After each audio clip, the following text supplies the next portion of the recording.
Hello and welcome to another episode of Invisible Walls. My name is Ryan Stevens. I'm joined today by Brandon Jones. Hello. And Marcus Beer, back from the dead. Excelsior. You feeling okay, man? Well, that was passionate. That blew me back. Are you chewing gum? No, I actually have a cough drop in, so Okay. it actually stops I'll allow me it. coughing into the microphone. I am on the mend, but I didn't want to come in last week and give everybody the plague. Space herpes. Yeah, I figured, come into GameTrailers, get everybody sick 3 weeks before the next gen launches. Not a smart idea, so you're welcome, basically. Oh, thanks. It'd be a Still cleanse. thoughtful. We'd all get it out of our systems, and then we'd be ready. I'll just leave it Jeremy Have you done a Hoffman to bring cleanse? his germs back from Germany. We'd just be drinking kale with Jeremy. Today is a superhero show and with a wrestler. Wrestlers are kind of like superheroes. Sure. But first off is They wear capes. Lego Marvel, which I have played and Marcus has played. And while you have not, and you're a DC guy somehow, I generally favor DC, but I'm waiting. Marvel's cooler. it's not like I'll the give them console. that. It's not like the console war. It should be like me, swing both ways. Sure. ACDC. But you have played a buttload of Lego games. Yeah. In your lifetime. And I've played. I played Lego on set when they came over at E3. I jumped down there and played the game a little bit. So it's something that I definitely want to play. I'm sure I will love it. I think that's one of the great things about Lego games is once they adapt to a brand, you kind of get it. When they said they were going to do Marvel, it's like, all right, I totally understand how that game's going to function. I'm going to go out on a limb here and say I think this is the best Lego game that they've made. I was looking around, and a lot of people really like the Star Wars, like the complete set, which I think is what basically they squished all 6 games Right, and into fixed it. a couple things from the prequels. Yeah, and the prequels, they didn't really have the humor then. Like, it's funny to watch, like, the Lego series grow. Like, it was very kind of straight-laced, like, we're telling the story with Legos, I think the it's humor kind came of in when they did the original trilogy. Yeah, when they did the original the trilogy, it second was one. like, Darth Vader holding the picture of him and Luke as a baby. It's like, I'm your father, trying to get him, I'm your father across. And then I think, like, the Harry Potter games, they really made, like, they took the idea of the hub, which the hub was kind of like what it was Mos Eisley, I think, in the original Star Wars games. Is that correct? And then, I think, like, Hogwarts seemed pretty cool. And then they did try to do this with Lego Batman 2, where they tried to have a bunch of characters, they tried to have a big city. But I talked to, I didn't play that one, but a lot of people said it kind of misfired. It had some good intentions. And I feel like Lego Marvel Superheroes really fires on all cylinders. It's in its heart, it's still a Lego game, and it still has the problems where you're like, what the hell am I supposed to be doing here? And then you figure it out, and you don't feel good about it. You're just like, finally, I can progress. But the combination of, like, there's 15 story missions, I think, which is about on par. But, like, the set change up, the voice acting. I used to be against Lego voice acting. I really enjoyed the pantomimes. But here I think that, they have a who's who of voice actors. There's Nolan North, Troy Baker, Clark Gregg. Phil Lamar. He reprises Agent Coulson, which Oh, is really? great. Yeah, that's... Okay, I did not know that. Yeah. And then, of course, it taps into, like you said, the modern kind of Marvel mentality which is the movies. They have the kind of the Nick Fury from the kind of the reimagined world. The Sam Jackson version, the Ultimates version. Ultimates, thank you. That's what I was thinking of. And it is focused on kind of on Spider-Man and the Avengers, but then the X-Men do show up and are a big part of the game for a bit, and a bunch of villains, Fantastic Four. But then with all the unlockable characters, yes, there's Moon Knight. I know everyone cares about Moon Knight, but there's Moon Knight. There's Howard the fucking Duck, which I've been making a lot of Howard the Duck jokes about because of Beyond Two Souls, which I won't get into. And then there's Howard the Duck, and then you have Deadpool kind of shepherding the whole thing as the fourth wall character, which I thought seemed kind of risky at first because I never thought Deadpool felt like a kind of a child-friendly guy, but it works so well. Like, I could not, and the riffs in this game, like, yeah, the game's kind of simple, but if you play well and you get your combo meter up, you're gonna get more studs. Yeah. I laugh every time I say that word. So there is actually even some gameplay stuff kind of going on, and then replaying the levels, trying to eke out all the secrets, rescue Stan Lee, and then the open world.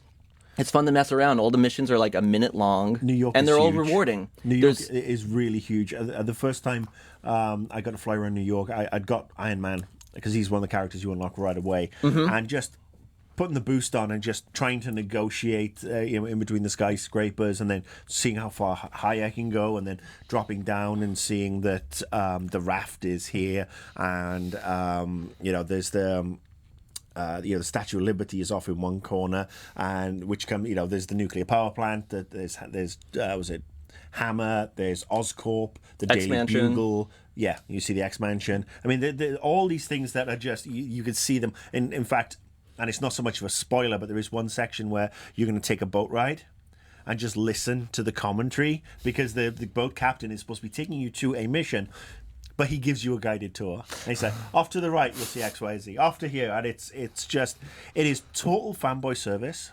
I'll agree with you that whole thing about child-friendly characters. I think the Venom introduction would creep kids out a little, because Venom and Carnage are not exactly child-friendly characters. Yeah, Lego Carnage. How do you pull that off? Well, they also have two different. That's the other thing, is they have a lot of different character transformations. Like Venom can be the one with the kind of the weird, kind of parasitic back stuff, but he can also be like the bulky guy. Yeah. Just like the Hulk, you hold down the Y button and he becomes changes Bruce Banner. I mean, it's the amount of little details. I mean, there's 160 characters with alt costumes, and while there's only probably 10, 11 main powers, they still do a lot of unique animations for these guys. Like, you'll be beating someone up as Mr. Fantastic, and all of a sudden you'll see him do something new, or Thor's beating the crap out of someone and suddenly he throws his hammer, and you're like, why did he throw his hammer? Because on the return it will kill the guy. It's all like very visually, audibly rewarding just to go through, and there's enough, it's one of those things where they just throw enough of it there, and none of it's particularly deep, but there's enough that it makes its own foundation. It's a great game despite itself. I think almost. It's a great game despite being stuck within the Lego parameters, which they've evolved them, but there's still a couple of those glitches that you always see where, for example, one of the things I noticed, if you're playing with Hulk, Abomination, or The Thing, or even Venom, when he's amped up, because they are the bigger size characters, you can't get into certain areas to actually pick up the studs that are just standing there, even though you're standing over them, because the feet are smaller than the trunks and the chests, and the chests are basically block it out. I had a big problem where you can hold down Y to bring up your character selection menu in the open world and choose who you want to be, but with certain characters Y does something. Yeah. So if you were two characters where Y does something, you were kind of stuck unless you could go to one of the places. And I found weird little tricks, like if I was in midair, like I double jump as Peter Parker, like Spider-Man would become Peter Parker, which is cool, but then I'd have to jump in while I'm in midair, then hammer down Y so I could switch characters. Like weird little inconsistencies that are not kid-friendly, along with some of the in-game messaging stuff. Yeah. Well, when you have that many characters, it's gonna be mental. Do I think it's the best Lego game? Yes, I do. Yeah. I'll be honest. Lego licensed Pirates, game. Well, Lego, the licensed one. I didn't play Undercover. I liked Undercover. Right. I really did. The load times on Undercover really killed that game for me. But having played Lord of the Rings and Lego Pirates, they kind of left me cold. Lego Pirates in particular, and I like Lord of the Rings, but I'm not a huge fanboy for it. But this one, it just nails it. I mean, it's just perfect. I mean, I completed story mode, and I completed story mode with 16% of the game completed. Lord of the Rings, I took it home because is the other one people said to really check out, and I think they stayed so close to the source material, and not the source material of the book, but the source material of the movie, that it was very serious, and then the gags would come in, like, it's like the 9 mortal men who favor power above all else, and then one guy drops the ring. It's like, it is funny, but like, the Marvel universe, it's like, Magneto does something stupid and you laugh, Galactus goes nom nom nom, and you're like, ha ha ha. Yeah. Or even the passerbys on the street are like, I just saw someone who looked just like me, and I'm like, oh, they're making fun of video games. Yeah, there's a lot of stuff. I felt like they took the license, but not the Marvel license, but they took the license to do stuff particularly well and handled it very, very well. I'm mostly excited just for characters. I think, and there's so many. Even like Harry Potter, it's like once you get past like the top 10 characters, it's like, okay, Professor Sprout. Same with Lord of the Rings. It's like you get a couple of cool guys, but then it's like it's another elf. The elves are cool. It's another elf. Right. It's another dwarf. And so I can just imagine playing this game like every single time, like Scarlet Witch, like, oh boy, Scarlet Witch, it's like all these little tiny people, like I know who these people are. And even just X-Men, like does Cyclops does he shoot his laser? Oh yeah. His visor? Done. Yeah. Sold. That's it. Worth the price of admission just for that alone. And I like the way they handle, some of the characters whose powers are a little bit more tricky, you would imagine, like Susan Storm and Marvel Girl. I mean, they become sort of like, it's the mind control, it's the force fields, but it does work really, really well. Thing I will say, I love the way that after the post credits, there's a little interlude, just like in a Marvel movie. Nice. And they make there's some good stuff in there that we're not going to spoil. Are the Guardians in it? Sorry, there goes my poker face. But I think if you don't know a lot about Marvel and you like the Lego games, this is a good opportunity to get introduced to some characters that you're probably going to be seeing in upcoming Marvel films that you might not be familiar with, because they're really going to have to dig deep to introduce more characters into the upcoming Marvel movies. And the post-game content is actually, the post-story mode content. Yes, you do have the option to go and replay all the levels, and you do have all of Deadpool's missions, which I didn't realize I could get Deadpool missions until I read it online, because I've been so busy in the story mode I hadn't really explored the helicarrier and wandered around yet. Yeah, it's like you have an open world, and then the hangar is like a hub on top of an open world. Yeah. It's pretty intense. But then the first thing I did, and I will basically say this: after you've completed story mode, fly to Stark Tower. Yes, of course. It's just so funny, and so cool. Yeah, I did that. But yeah, there's enough in here. I don't think I'll ever get 100% on this game. Yeah, that'd be asking a lot. But it was one of those things where it's hard to put it down. You look on the map and everything's so easy to do. I mean, there was a couple of times where I was like, I don't know what's going on, and some things were buggy. But most of the time, you're like, I'm going to get a character out of this. Gold bricks, don't care as much. I know they unlock some missions, but like getting a new character, so it's worth it the minute it takes to probably unlock him. Yeah. If you have the studs to unlock him, you unlock the ability to purchase him. It's worth it. And I don't know if I've had a game make me like just kind of chuckle so much. It's or a like very catch the smile-worthy references. game. Yeah. Did you catch when they kind of made fun of the Incredibles? No. With Mr. Fantastic, he's like, I saw this in a movie, and I was like, that's good. Spider-Man makes a reference to a musical, and I was like, oh, burn. Well, I think it's ironic that this is probably the best Marvel game. It's done by a company owned by DC. Whoa, yeah. Mind officially blown. Yeah, and look, I love Travis Tales anyway. I love the stuff that they do. That is weird. I would like some of the glitches to be fixed. I would love that it's still, like I said, the getting too close to a cliff and then you drift off. The wonky camera angles are still there in certain sections. The fact that you'll complete something and a bunch of studs will fall, and it will skip to a cinematic, and the clock keeps on ticking. Yeah. And by the time the I felt like the studs did kind of like pay attention to the time. They did like a timeout for disappearing. Not as much as you need. Not as much as you need. Classic glitch. Yeah, and that's something that still needs refining.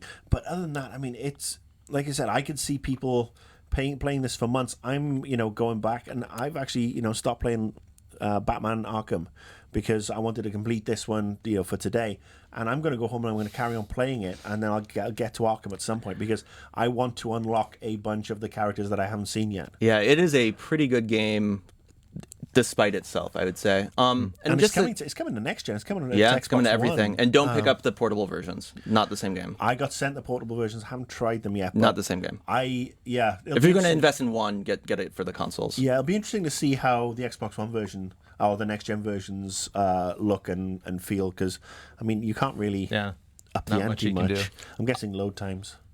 And then finally, I'm just curious, I have to ask, is there any franchise you'd like to see get the Lego treatment? Doctor Who.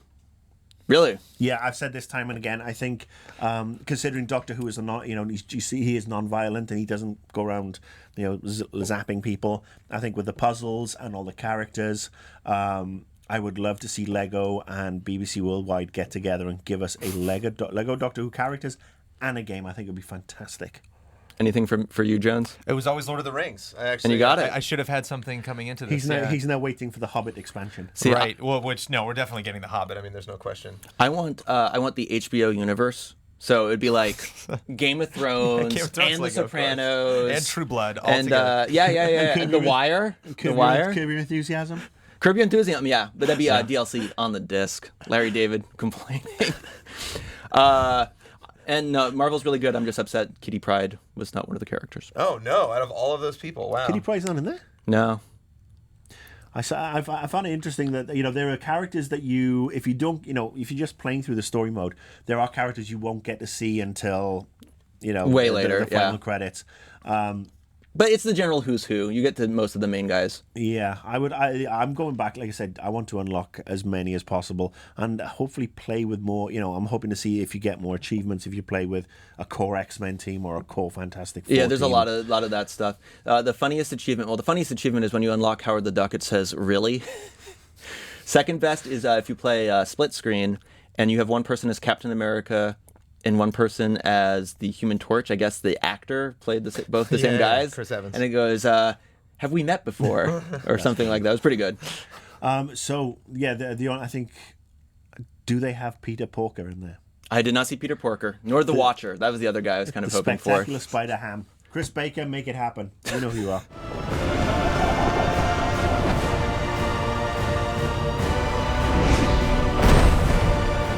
All right, we kicked Ryan off because he has not played Batman Arkham Origins. He's been replaced by Mr. Huber. How are you, Mr. Huber? Great. How are you guys? Is it Huber or Huber? Huber. Huber. Yeah. Because it's got an H in it. Like herb. Yep. Yes, indeed. Right, so Batman, and you two have played Batman. You've completed it? Mm-hmm. Okay, good. I haven't. I've put probably about 3 hours in, and then went off to play Marvel. I gotta say, I am so far not feeling this game, so I'm hoping you can convince me otherwise. And I'll tell you why I'm not feeling it. It seems to lack that rocksteady sparkle, that little bit of pixie dust that they brought to the first two games. First two games I picked up and I played and I played and I played almost literally, in like 3 sessions. Boom, done, completed, totally happy. This one, I felt like I was playing an expansion almost to Arkham City. And I'm hearing that it does get better later in the game. So yes, sell me on it. Why? That's a really good point. It kind of is Arkham City 2.5.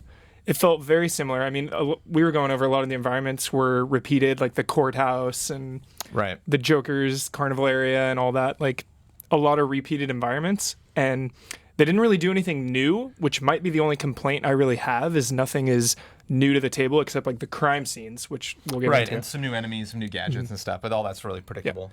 But I was so worried because when they announced, Rocksteady was leaving, no Paul Dini, who wrote the original 2 and the animated series and everything, and no Mark Hamill, no Kevin Conroy, I was just like, oh my gosh, this, it's going to go the way of Assassin's Creed, kind of just like these annual spin-off titles, but I've been pleasantly surprised. Yeah, I think surprised. I kind of felt the same way you did. I actually went, I reviewed a lot of games recently, which I haven't done, and I reviewed Infinity, and then I reviewed GTA, and then got totally obsessed with GTA Online, and then got into Arkham Origins, and I was like ashamed because I'm a huge Batman fan, and I'm like, I'm kind of not super stoked to play this because I played City, it takes place around Christmas, and I'm playing it in October, which felt weird, Yeah. and so I actually, my expectations were lowered going into it, and I don't want to spoil anything, but there was a moment clearly in the game where I almost took like a total left turn, where I was like, okay, now I'm into it. And I think now that I wrapped the whole thing up, I actually like the story better than I liked the story in Arkham City. I think Arkham City is a better game, but it really got me. It really told an interesting origin story. It didn't really focus Which is on so hard to do. origin in a sense of like how he learns to be Batman. He's already Batman. He's already ready to go. This is just really the defining night that kind of syncs all of these things together. The origins are usually like him versus himself kind of thing, like Batman discovering how to be Batman, who he is, and this one was more of, the comic book year 1. This is like year 2. Yeah. Him versus the villains. So it's coming. There's a moment that you really like. Well, the next time we hang out, you'll be like, okay, granted that one moment was cool. He's got 8 assassins to take out. Right. Black Mask is in it, and Black Mask is, he's right up there with the Joker for me as one of my favorite bad guys because he is certifiable, but also so smart. He is Looney Tunes, but like genius level, crime lordy type thing. And I love that he's almost like a sociopath, Yeah. He's so calm, and then all of a sudden something will just make him snap. They really set up his temper as kind of the thing that gets the better of him in the story. And really cool to see him pop up. Really cool to see random villains like Electrocutioner and Copperhead, get their day in the sun. And the game treats them very interestingly. Like everybody gets their own special thing. Firefly gets much more of a sequence than I thought. The Firefly scene was really great. They do a really good job setting up the locations, like the bridge. There's a whole sequence you do around the bridge with Firefly that's like huge. It takes forever. And there's a big scene, with Joker at a hotel that's just fantastic. You're going into the building, out of the building. You're constantly bumping into traps that he's laid. Like the voiceover that he does isn't just like blind stuff over speakers. Like he's actually commenting on the things that you're doing. He'll like predict things before you do them. The writing I thought was really great, and just for a moment, this might be off topic, but I really like that there's a new Batman and Joker. Like in Asylum, and meaning that Kevin Conroy and Mark Hamill aren't in the cast anymore. I love those guys, but I felt it was kind of weird playing Asylum and City and seeing these completely different visual representations of these characters that I love with the voices that immediately made me think of a totally different version of the character. Like the Gordon, like the Gordon in this and the Gordon in the animated series are two completely different characters. And so it was just weird to hear like Kevin Conroy pop up in this very like butch, very I don't know, football player type like Batman. So I like that these two new actors came in. I thought Joker, the guy who keeps just completely destroyed it. Like he was fantastic. I felt that they put much more of a focus on him being crazy than him being super funny and well written.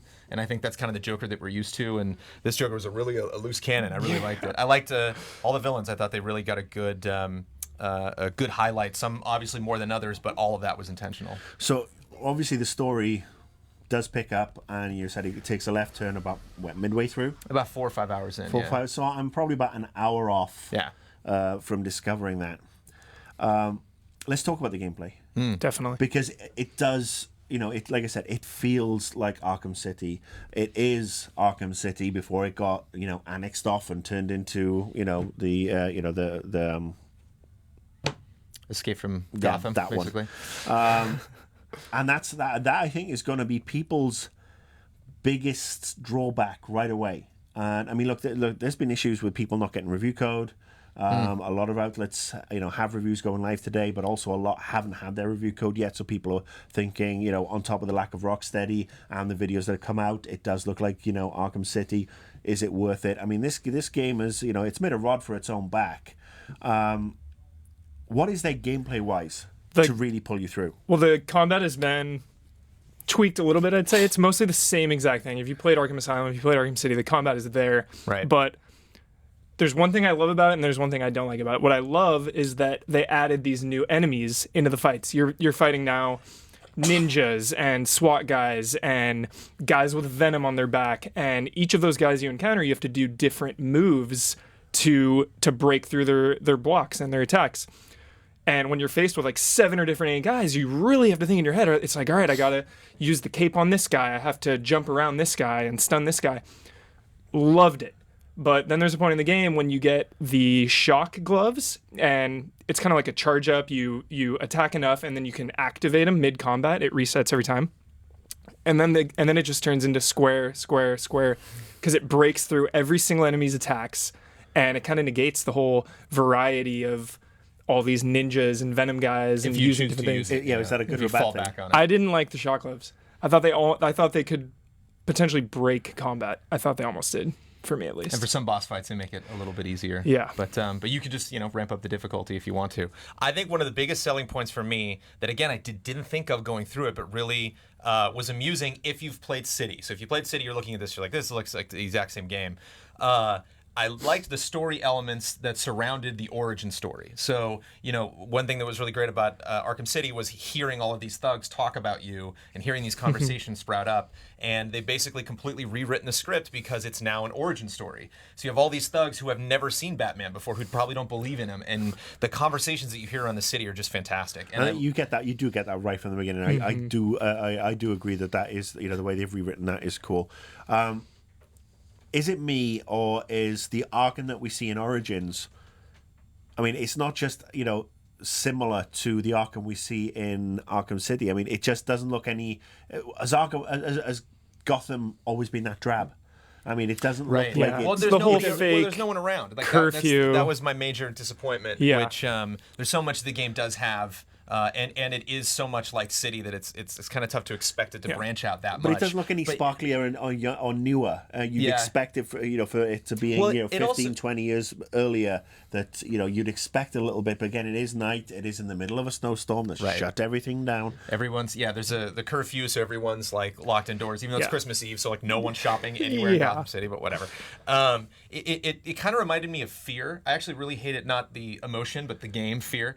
I am familiar familiar with that Actually, game. was very disappointed with Fear just because the office was totally unbelievable. Like, I go down the end and see a desk next to like a Coke machine, and there's like no doors. I'm like, who works at this desk? This is ridiculous. And it was a fun game, but like the realism of the environment, I just didn't buy. It was anyone based lived in on the city. Vivendi offices. Right. If you were really an asshole, you got the Coke machine desk. I think we've joked about this before, but I just felt that way. You know, when I play a game like Half-Life or play a game like Last of Us, especially, it's like that is a believable environment. Like you want to look at every single inch of every desk of every corner. It's like, you know what, and a lot of the interiors have a really great design in Arkham Origins, but the city, it's like if you really stop at any moment in the game and look around, think of what would it be like to live on this street that's blocked off by that bridge, and like what, you know, how does a car even get in this alleyway? And that's why it felt like a movie set to me rather than an actual city that I was in. So if in next gen, if Rocksteady gets to make their next Arkham game, Well, they're working on the Silver Age, Batman. whatever we get, like what I'm predicting that would happen in the next game, just because it's like, well, we've seen the city now, so there's not, if you make another game, it's got to be in the same city, and you know, it's like Rockstar's not going to make Grand Theft Autos in Liberty City over and over and over again. So I imagine the next one will probably branch out to different locations. We'll probably see Batman in Metropolis. We'll see Batman, Or maybe we will see a 1950s Batman.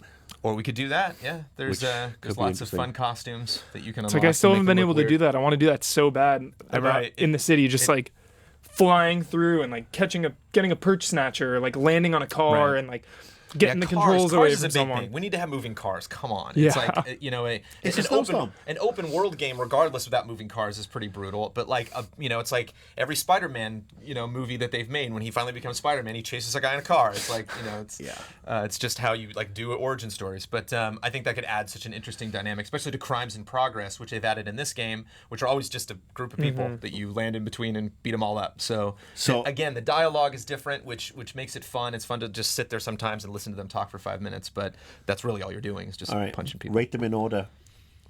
Well, I know a lot of people, as we've done a final verdict that proves this, where a lot of people in the office thought Asylum was better than City, but I thought City's the best. Asylum is almost as good as City, and then this would be beneath both of them, which if you watch the GT review, I've scored thusly, but still very good, and still, if you are a Batman fan, again, like I'm saying, I went in with very low expectations, and they jumped pretty quickly after about the midpoint of the game. So if you are a Batman fan and you're questioning whether it's worth your time, it is definitely for I the was story. so nervous, and I say the same thing: City, Asylum, Origins, but it can definitely stand amongst its brothers. They should have made it. I'm glad that they made it. I'm glad that, you know, maybe WB Montreal is going to make another Batman game after Rocksteady makes the next Arkham game. However, that schedule is going to work out.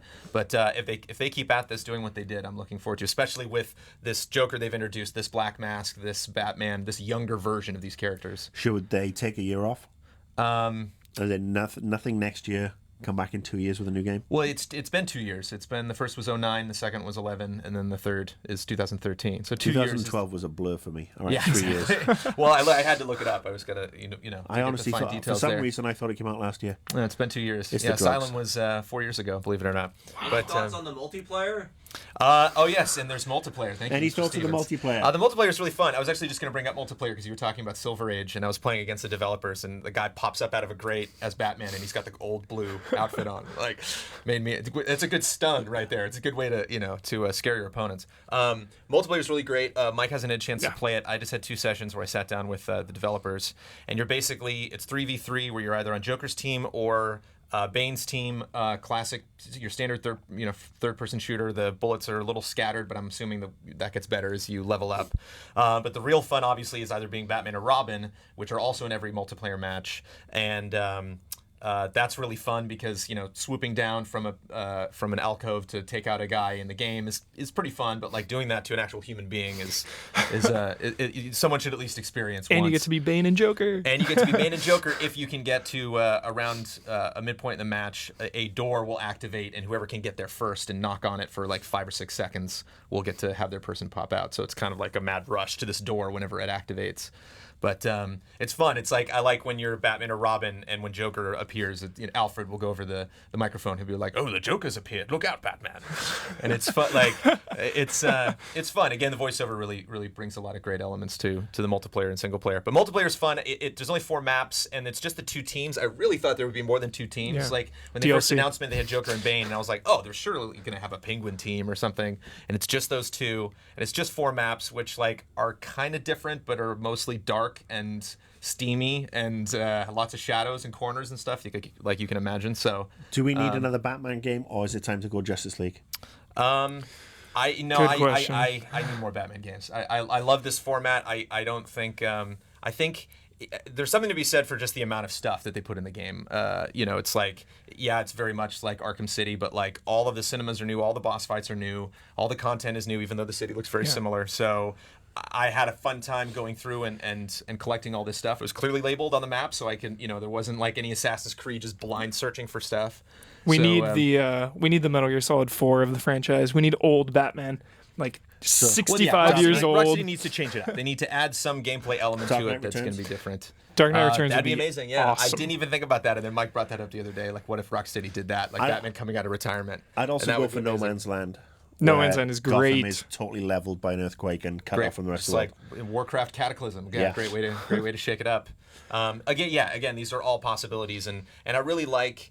It's a double-edged sword as a Bat fan, because like I get pissed when they change things. Why did you do that to that character? I love that character, but at the same time, it's like I want them to do something. They've really made weird. it their own. I want them to, they kill off a couple people in this game. You're like, oh, okay, that was abrupt, but it's fun because they can do whatever they want. They're like, this is our version of Batman. We don't have to stick to Nolan. We don't have to stick to the comics. We don't have to stick to Who knows? any animated show. We may get the Zack Snyder version.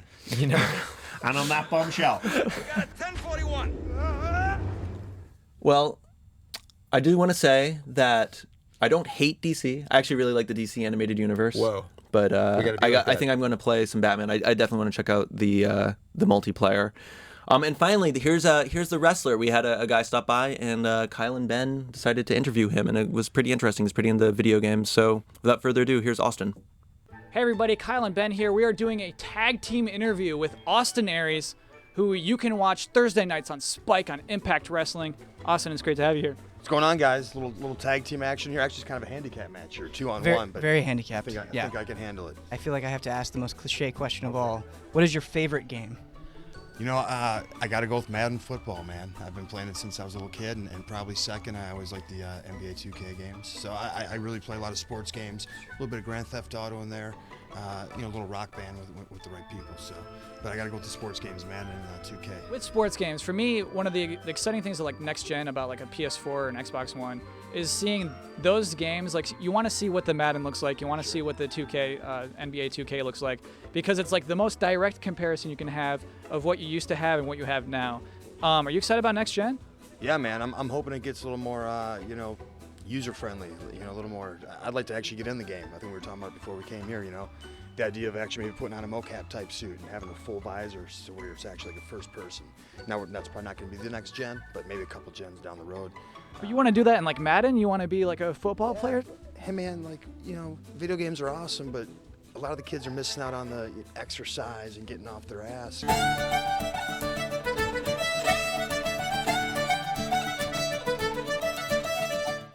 What if they're actually in the game? It'd be fun. They could simulate getting hit. Maybe getting concussed or something. Have you messed around at all with the Kinect? Is that kind of what you're talking about? A little bit, yeah, a little bit. Play with my buddy because he's had every video game that's ever been made. Like legitimately every video game system ever made he's owned. So I was lucky enough to grow up with him and play everything. And he had the Kinect, and you actually do a little something, a little golf or a little tennis. It's fun, active. Right, because like most people who like video games look like goobers, like me and Ben. Austin, you're living the life right now. Why would you ever play a video game? Well, I think everyone needs those escapes from reality. Life's stressful, and I think no matter who you are, no matter what you're doing with your life, there's always those moments where you feel like you don't have control of the things that you want to control. There's a lot of things that are out of our factor. So I think what video games allow us to do a lot of times is completely control the scenarios around us. And if we mess up, we can just turn it off or reset or reload or reboot. And so it's nice to have those moments where you can kind of, escape into that and enjoy that as an entertainment thing. So we're looking at your professional credits today. Sure. and we saw that you were the voice of a character in WWE 12. Yeah. Well, what was that like working with those guys and being in that world as a voice? It was great. Again, my best friend Justin Leeper worked on the game actually for a few years. He was working with THQ, and he brought some of us independent wrestlers in there to kind of do some of the mocap work and then some of the voiceover work. So yeah, in WWE 12 I got to be Jacob Cass, and it was fun. I got to kind of put my little spin on it and my attitude and my character in the game, and it's a great day's work right there. It's a lot of fun. I'd love to do more of it for other video games. What's your ideal video game to be in? What would you like ideally? What do you want to like suit up and be a character in? I think because my background, anything that would be action adventure based. I can do all the stunts. Yeah. So I mean, anything. All the role player games, the first persons and stuff, where there's some action scenes and stuff. That'd be right up my alley. So I have to ask, as someone who never plays sports video games, and those are your favorite games, is there like any secret like kind of nerdy game that you like? Was there ever like a horrible World of Warcraft edition, or did you ever fall in love with The Legend of Zelda? Anything non-sports related that you got really into? Risk. Risk Whoa, the video yeah. game. Yeah, what a great video game version of a board game. So I remember playing Which one? Sorry. It might have been, was it maybe PS2? Did they have it for PS2? I think that's. I think they did, yeah. Yeah, that was the one I played. It was some years back. I remember I had it when I was living with my cousin in Baltimore, and we picked it up and we started playing that. It was kind of addicting, especially because we had 3 or 4 of us in the house, and get a little heated at times. You're rolling the dice. And, Taking over the country with your rent. right? Taking over it the was- world. It was Yeah. cool. So I mean that was one, and I also downloaded the Press Your Luck.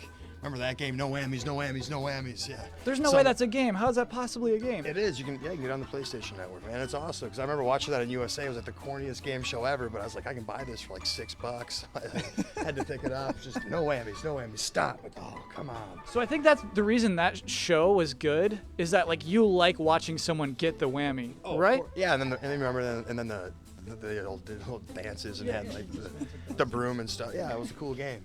It was awesome. Because you got to watch people lose money on TV. That was so fun. People like to do that, They like to live vicariously through them either way. If they win, they're trying to pretend it's them. When they lose, they get to point and laugh. Yeah. So everyone likes to point and laugh. So final question, Austin, what is your next dream? I want to keep, doing the things I'm doing in the world of professional wrestling. Spike Television, Thursdays, Impact Wrestling. I've had a really good run there, been very successful. I hope to continue that. I play some music in some different bands. I'm big into cooking and the vegan lifestyle, so just trying to branch out and do all different stuff. Video games, talk with you guys, just kind of get myself out there and branch out in all different networks and have fun. That's the name of the game, right? We only get to do this once, so you might as well have fun. Is there anything else you want to say? Obviously, I appreciate you guys having me here today. You can follow me on Twitter @AustinAries. Keep up with everything I'm doing, wrestling and otherwise. And hey, man, enjoy the rest of the day. It's beautiful out there, and we'll go get a little sun. No, I'm playing games. Me too. Well, that's all the time we have for Invisible Walls this week. Thank you to Michael Huber for joining us, and Brandon Jones, thank you for joining us Can we as talk well. about superheroes next week? Yes, every week it's Superhero Week. Yeah. Or you can be on the Pop Culture Show with you these can talk guys. about the pop Yeah. culture. Yeah, if you watch Pop Culture tomorrow, we're going to be talking about the new Captain America trailer and the Instagrammed X-Men Days of Future Past teaser. Ooh. I like trailers. Which Shadowcat is in that? Kitty Pryde. By Juno. Anyway, and finally, one recommendation. I know Breaking Bad's over, but everyone should Google Clicking Bad. It's a browser-based game where you can make your own meth and sell it, and it's not very deep, but I've definitely let it run for 24 hours. And that's Invisible Walls. Thank you.